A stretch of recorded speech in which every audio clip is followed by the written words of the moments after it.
Hey guys, today we're going to build a boot dryer.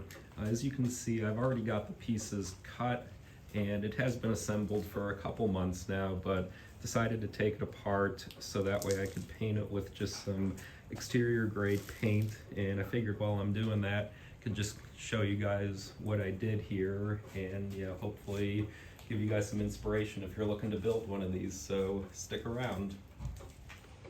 So before we get started, you might be wondering, why did I decide to build a boot dryer as opposed to just buy one? It was primarily for two reasons. One, cost and function.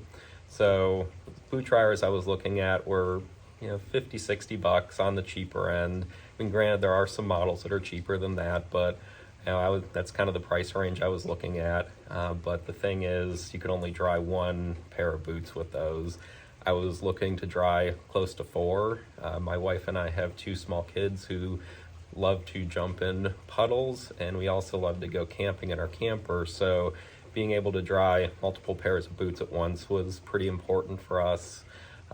Another thing too, I think as I said, cost. This probably cost me about $60 to build. To be, for full disclosure here, the piece of MDF boards that I use for the top and bottom, I did have sitting in my garage already. So if you do decide to build that, your cost will be a little bit higher, just depending on whatever you decide to use for your material. So overall, pretty simple build here. It's just a box with a top and bottom and some holes cut out. So I'll take you through here, show you what I did, and then I'll get it painted and show you guys the finished product. So this design is pretty simple. It's essentially just a box about 22 by 22 inches. So where I got this idea from was actually a video I saw that the company REI posted. I'll put a link to their video down below. So what they did was essentially build this almost the same exact thing as I have here, just a couple of differences.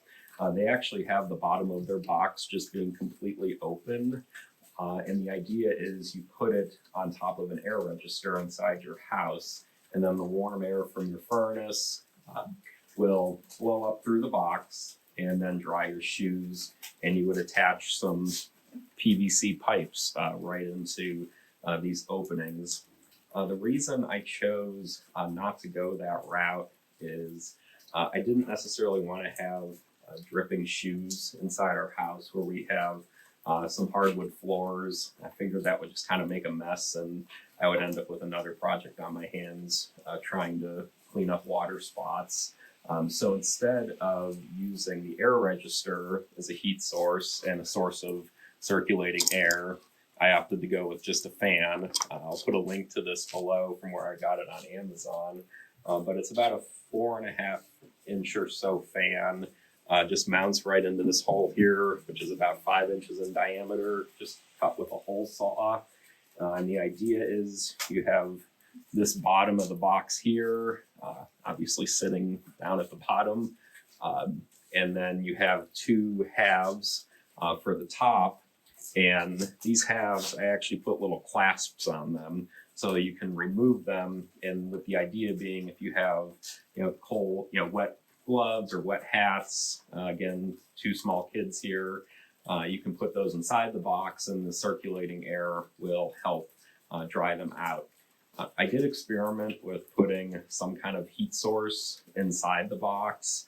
I looked at essentially just using a home heating pad, but really didn't notice any temperature difference in the air coming out when I just put my hand over it. So I opted not to do that. So really just relying on circulating air, but overall it's been working out pretty well. So I'm going to go ahead, get started painting this, and then I will get it assembled and show you what the final product looks like.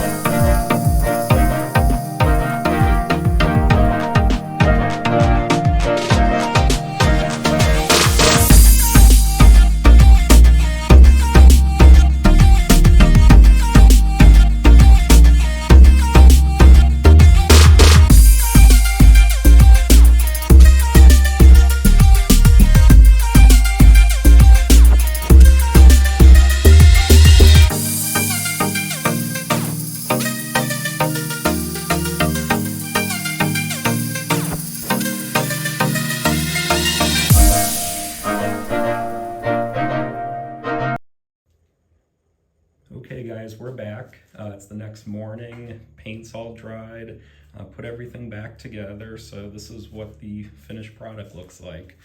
So you can see the fan right there in the corner. Put some little clasps on the side so you can take the lids off, put wet hats and gloves in if you need to. Also, what I didn't show you yesterday was, so the actual, the pipe that you put the wet shoes or boots on. These pipes just fit right into the fittings, and then you can put your shoe or whatever on top. It's just 1.5 inch pipe, cut at about a 45-degree angle, give or take.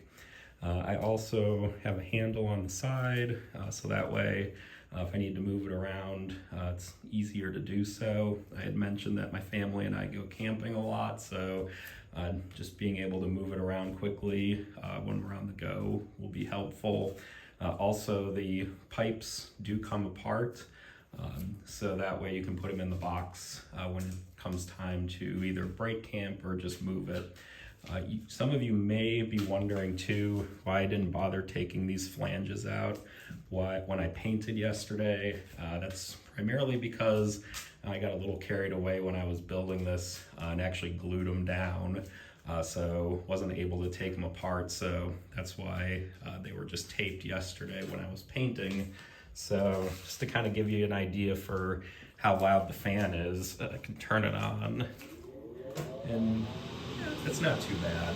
So I mean, this sits primarily in our garage, so not really too concerned about noise. So hope you guys found this video helpful. If you did, please hit the like button and consider subscribing.